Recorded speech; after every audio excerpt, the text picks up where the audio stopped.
This is the famous Drake Passage, a section of the Southern Ocean located between South America and Antarctica. Very few ships dare to venture here, with only a handful throughout the year, as this is considered the most feared and hated maritime route in the world. It is estimated that over 20,000 sailors have lost their lives attempting to cross it, and more than 800 vessels have wrecked in the region. This is due to the Drake Sea, notorious for its extremely dangerous conditions caused by a combination of geographical and meteorological factors that impact the southern tip of South America, making this crossing dreaded by sailors worldwide. But why is this passage so risky and responsible for so many shipwrecks? And how does it affect South America? Let's find out in this video.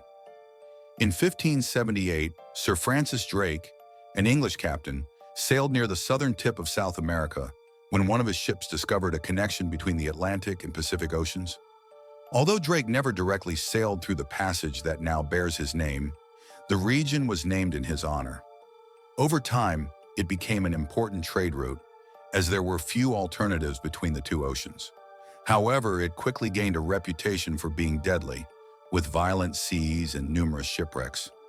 One of the main reasons for the danger of the Drake Passage is its location near the South Pole, where cold ocean currents are extremely strong.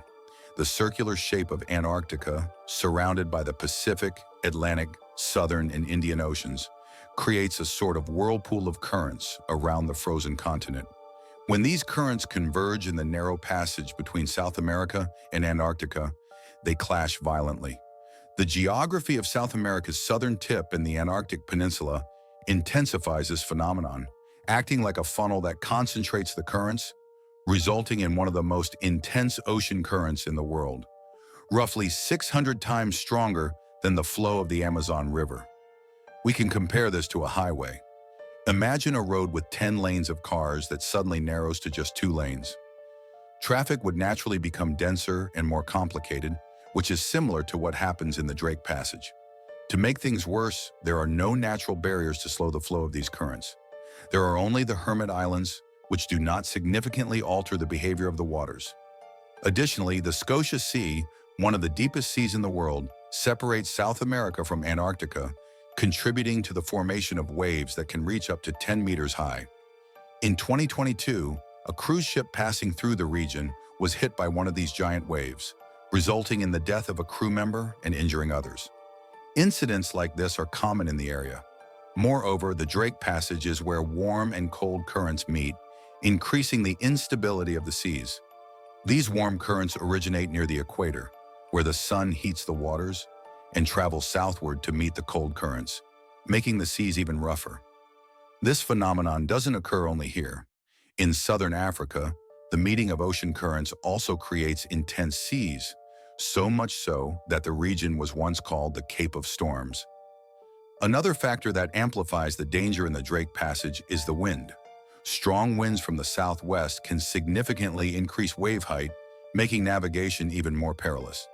These winds blow perpendicular to the coast, causing waves to grow as they approach land or islands. Additionally, being a polar region, there's the risk of large icebergs creating obstacles for navigation during winter. In 2022, satellite images captured the largest iceberg in the region, a 76A, floating in the ocean, a remnant of the world's largest iceberg that broke apart in 2021. The dangers of navigating here have been proven by many historical incidents. A notorious example was the sinking of the Titanic, which collided with an iceberg in the Atlantic. Something similar happened in the Drake Passage in 2007, when a cruise ship carrying over 150 passengers collided with an iceberg and sank hours later. Fortunately, everyone was rescued, unlike the Titanic disaster. But how does the low number of ships venturing through this route affect South America? This simply reduces commercial options, as fewer cargo ships are willing to risk crossing the Drake Passage. Other routes, such as the Strait of Magellan, are chosen instead, which, while safer, are longer and more costly. Additionally, the distance from South America to other parts of the world, such as the United States or Europe, makes voyages even more expensive, discouraging maritime trade in the region. In summary, the Drake Passage remains one of the most dangerous and feared routes in the world, significantly impacting trade and navigation around the southernmost tip of South America. If you enjoyed this video, follow us for more content like this.